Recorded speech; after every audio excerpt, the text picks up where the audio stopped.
Michael Lloyd, we got Eddie Dixon, Ted Ginn, guys like that. But yet, they take it all in as well. Cam, every year there are a number of athletic quarterbacks who come into the league that have the ability to run the ball, but because of the investment involved, franchises back off from that a little bit. Why is it different with you? Why?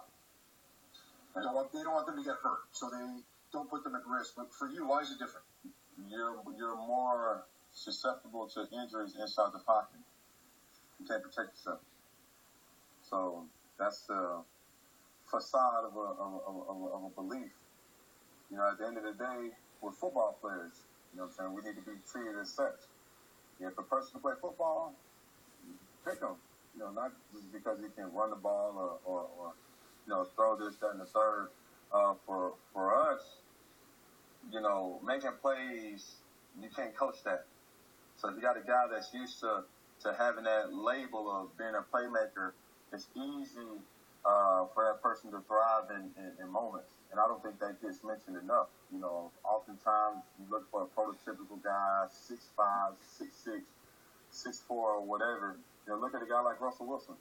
You know what I'm saying? He's defying all odds as far as the tangibles that you got going for yourself. So I think that's something that's been so much of fluff as anything, as far as trying to pick a perfect NFL prospect from defensive end. When I look at Von Miller, he's not necessarily the prototypical DN.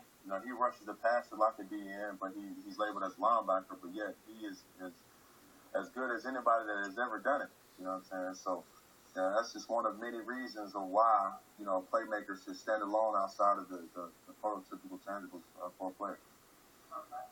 Kim, what has your relationship with Greg Olsen meant to you? It meant a lot. All right.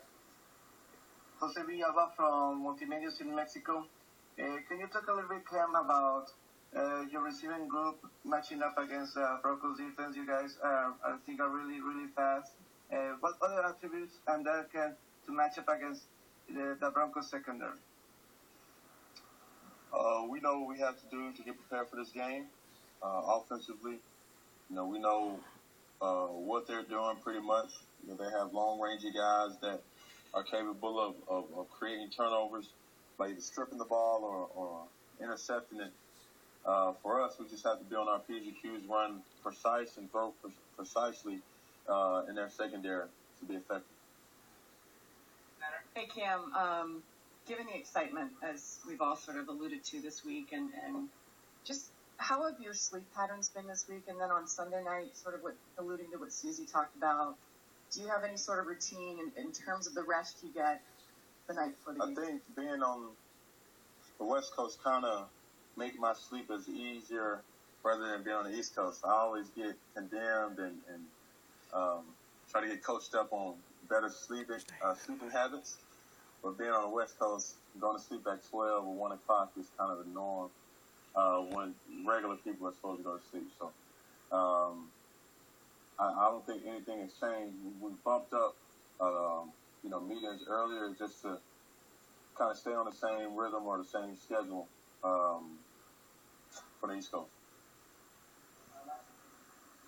Cam, Sergio Deep from ESPN Deportes. Your dad just spoke this morning to ESPN about several topics, including your car accident. And I see you still wear that hospital bracelet in your left hand. Can you talk to us about the meaning of wearing it?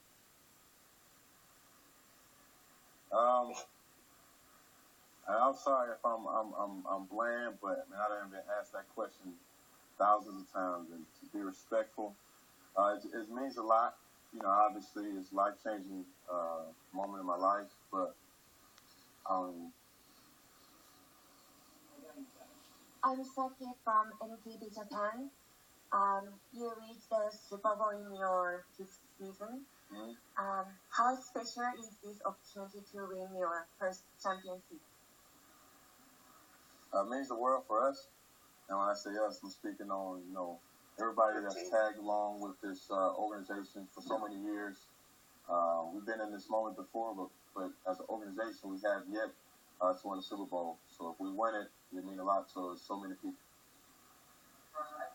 Hi, Cam. Stu Wu from the Wall Street Journal. Why are you wearing socks with sandals? Oh my God. Really? Why are you wearing jeans with shoes? It's comfort. I mean, we're still at our team hotel, so it just gives you guys something else to talk about, you know. Especially, you know, it just come out. I told you, nothing's changed since 24 hours. So if I see an article talking about my sandals and socks, that'd be it. Jim, you spoke earlier in the week about Michael Orr and how much you wanted him with the Panthers. Can you speak to the rest of the offensive line? Outside of Ryan Khalil, not a lot of people knew those names, but they've really proved themselves this year. Trey Turner, Pro Bowl selection. Mike Remmers, he's been the person that his actions has been speaking louder. Andrew Norwell has kind of been the tempo setter for us. And those guys are led by Ryan and Michael Orr. So when you got great leadership like that, guys have been in this league for a long time and been thriving at their position for so long. Those guys have a unbelievable blueprint to follow. Hey, Cam, for much of the season, you guys have been chasing not only a Super Bowl, but a perfect season.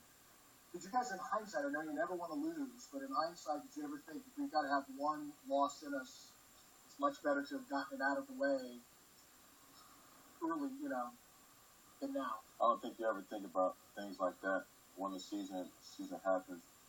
You know, I don't think nobody's saying, oh, it's okay to lose that one. You know, of course, every single game is being prepared to win. I said it once and I'll say it again. If you go into any game or if you go into a season thinking that you can't win them all, shame on you. That's a loser's approach.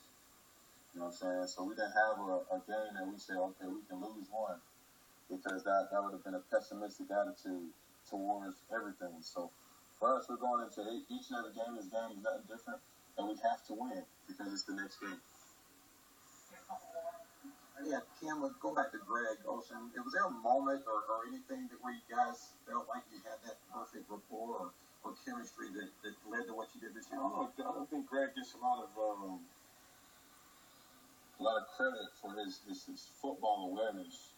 He's extremely good at that. A lot of times on the field, does a great job with just finding ways to get open. You know, of course, the rock concept, you know, go